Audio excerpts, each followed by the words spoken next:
Hello dear friends, if you want to hide any application from your phone and that too without downloading any third-party application, you can do it so easily. Just follow some very simple steps that I'm showing here in this video. So let's get started.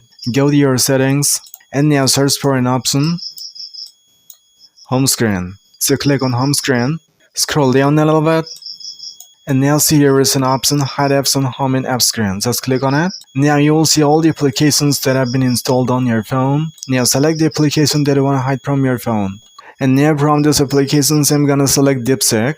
So I've selected DeepSeek, and when you select any application, the application will be pulled up at the top side. This one. And now at the bottom just click on done. And now this application has been hidden from your home screen. Now the question is, after hiding any application, later if you want to unhide it, how to do this? So I'm gonna show it to you.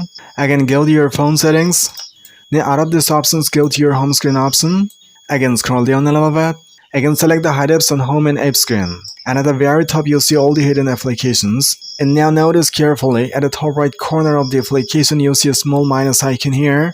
So you click on it, and now the application is removed. And now at the bottom of the page, just click on done. So this is how you can hide any application without any third-party applications. And after hiding any application, you can unhide them too so easily. That's it. And if you found the video a little bit helpful, then hit a like. And if you want more those kind of helpful and informative videos, then subscribe to the channel right now. See you soon in the next video with another helpful content like this. Till then, thank you. Bye bye.